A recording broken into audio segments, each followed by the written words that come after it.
আজকে রান্না হবে পুঁই শাক। তো কড়াইয়ে তেল দিয়েছি, তেলটা গরম হয়ে গেছে। এর মধ্যে আমি কটা শুকনো লঙ্কা দিয়ে দিলাম,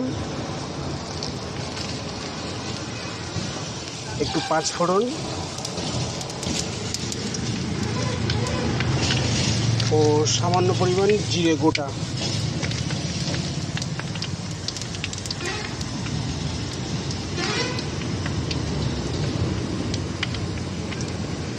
ফোড়নটা রেডি হয়ে গেছে। এর মধ্যে আমি আলুগুলো আগে ছেড়ে দেবো।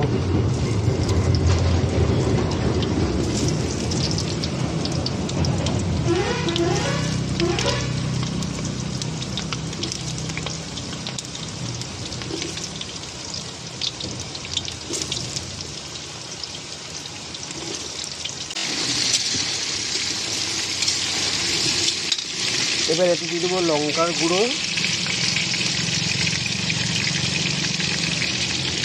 হলুদ ও লবণ। একটুখানি নেড়ে নেব।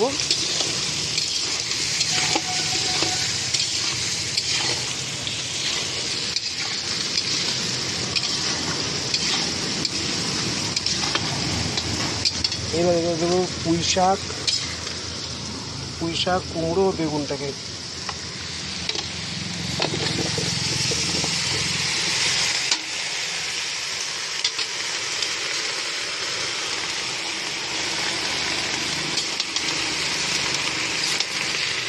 নেড়ে নেব।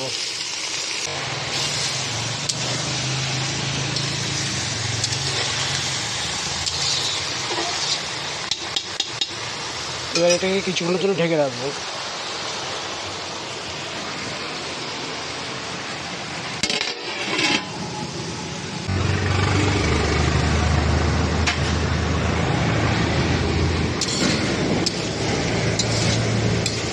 হালকা ঢেকে দিয়েছিলাম, তাই এর থেকে যে জলটা বেরিয়েছিল ওইটাতে আস্তে আস্তে এই জিনিসটা মজে যাচ্ছে, মানে কষা হচ্ছে।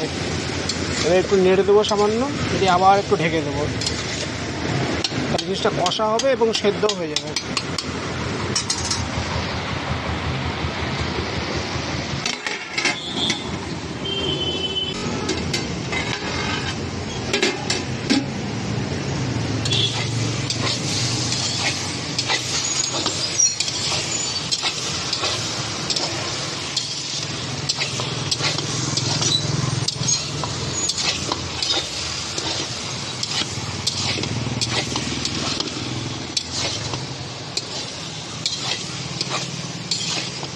দেখুন জিনিসটা পুরো মজে এসছে, আর কুমড়োগুলো ভাপে ভাপে সিদ্ধ হয়ে যাচ্ছে। আর পুঁই শাকের যে ডাঁটাগুলো আছে ওগুলোও ঠিক টাইমে সিদ্ধ হয়ে যাবে আস্তে আস্তে। আর যত কষা হবে এর টেস্ট তত বেশি হয়।